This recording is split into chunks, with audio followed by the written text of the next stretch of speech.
Good evening. This is Brett Miles reporting with this breaking news story. In April 2020, Good Morning America had reported that as far back as late November 2020, U.S. intelligence officials were warning that a contagion was sweeping through China's Wuhan region. This report was the result of analysis from covert wire and computer intercepts. And this evening, ladies and gentlemen, we have recovered an audio tape from one of those covertly intercepted telecommunications. So let's go to the video piece. Take seats! Good morning, gentlemen. This is coming straight from the top. As you know, in 2003, SARS-CoV had emerged in China and has been identified as having been circulating in horseshoe bats in the vicinity of Laos, North Vietnam, and Yunnan. And some have suspected raccoon dogs as the possible intermediary host that has made possible zoonosis event transmitting SARS to set off that outbreak in the vicinity of Hong Kong. But this will be quite an awakening for mankind as we proceed to launch our boldest initiative yet, hoping to achieve a pandemic declaration by World Health Authorities by mid-March 2020. And gentlemen, this is why you are here today. I will be followed by the S2 to provide an intelligence briefing to update you on the current situation. Good morning. Most of you gentlemen should be very familiar with Biological Office's happiness projection platform, an intermediate horseshoe bat located in Yunnan province, and we shall be using that as a staging area and start point for launching a rat G13 force projection strike against targets presently identified to be a raccoon dog, Nicterutus procionides, between November and December 2019. This will be an opportune time to strike because many humans will be enjoying their winter holiday and will not be aroused to any early suspicions because both the horseshoe bat and the raccoon dog will be hibernating. And just as surprise is one of the 9 principles of war, all warfare is based upon deception, and we should be able to catch them with their pants down. As the S3 operations officer has related to our staff in intelligence, the plan of attack involves traversing a distance of 1,063 miles straight line distance by road to Wuhan in the Hubei province, and the concept of the operation involves the deployment of 2 strike force teams in a force projection, one traveling the southerly route to Wuhan and the other proceeding along the northerly route for convergence of forces no later than mid-December 2019 under 2 distinct lineage payloads of the rat G13 virus, but evolved sufficiently to be adaptable to the human physiology, which you shall work out along the journey, for eventual acquisition of a human host, setting off a public health crisis in China with sufficient momentum for phase 1 to compel the declaration of a public health emergency of international concern no later than the end of January, and a declaration of a pandemic no later than mid-March, phase 2 and phase 3. Question, Schutzmark. That's why we want you and Iceman to be strike task force commanders for this rather difficult projection mission. What's your question? That sounds pretty complicated, Commander, and even using the rat G13 armament to acquire a human host target in the vicinity of Wuhan would require some gain of function to acquire a human host. Good point. Very good point, Maverick, but we have that part covered already, front-loaded in the Rat G13. Any other questions, Hotshots? Nice man. What you got? Have you considered maybe pangolins?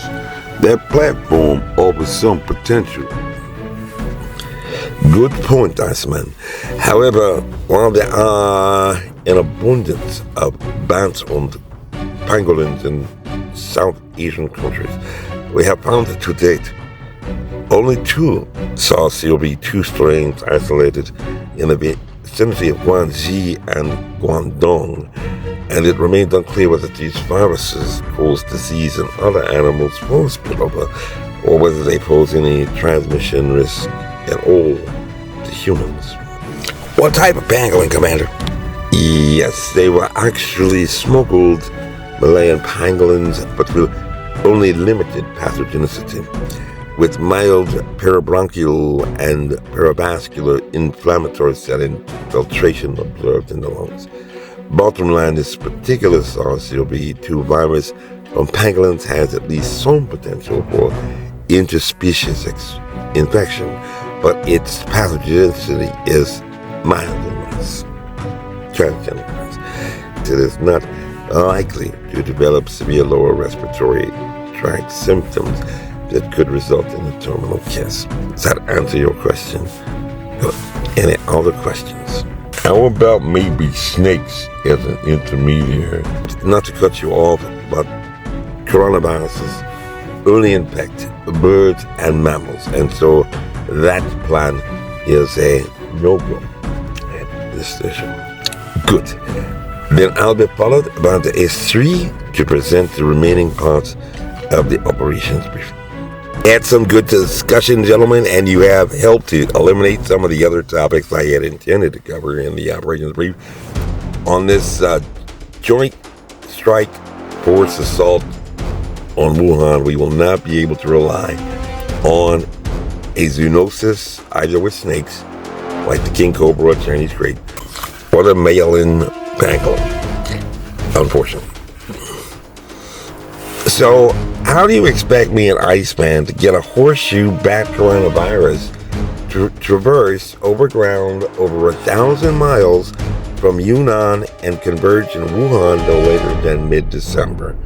You know, Skipper, the Rhinolophus sapinus began to hibernate in November and will be offline.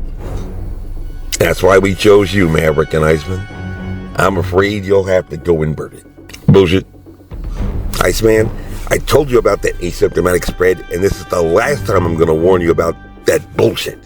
Are we clear? I said, are we clear? Crystal clear. Good.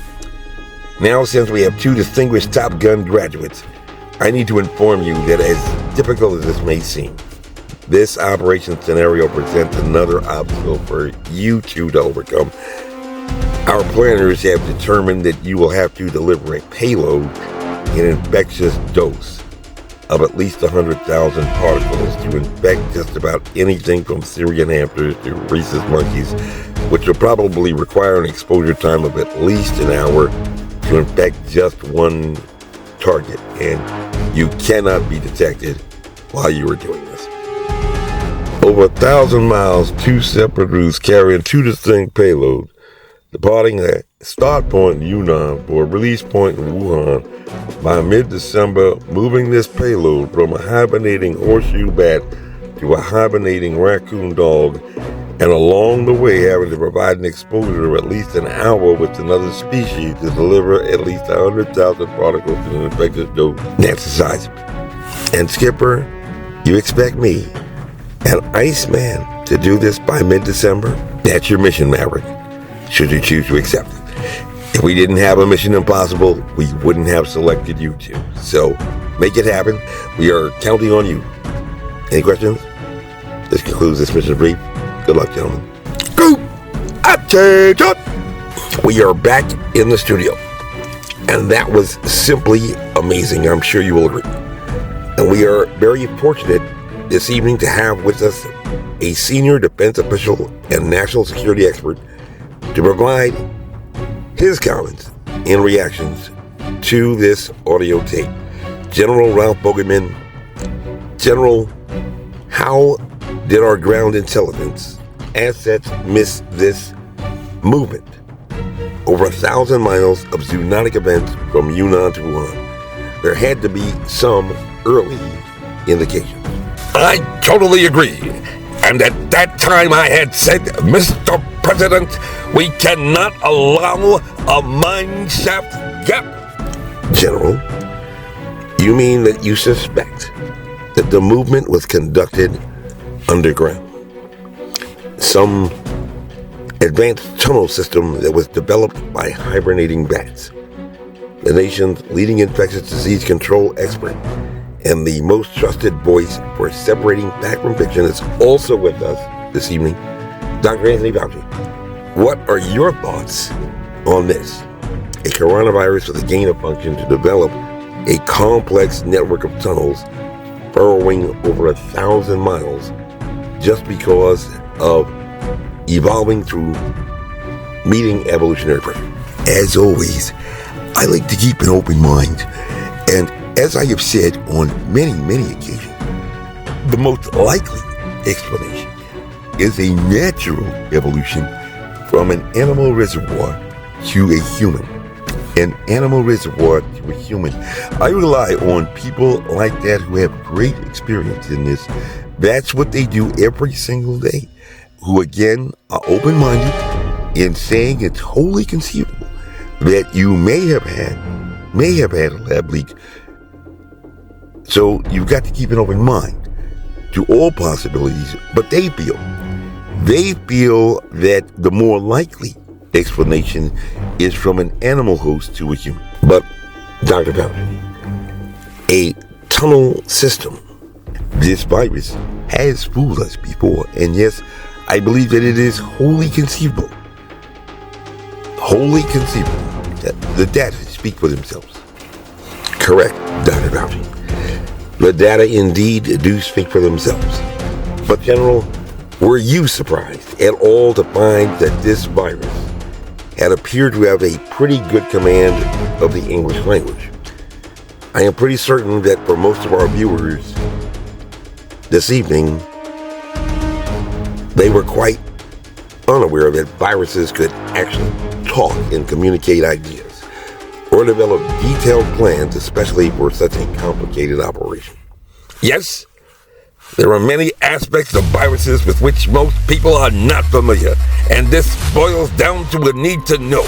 I would like to elaborate further, but that would be classified. You understand? Yes, General, indeed. And I am afraid that is all of the time that we have this evening. Please stay tuned for further developments on this breaking news story. Good night and good evening. This message was approved by Major Mike Webb. Honest.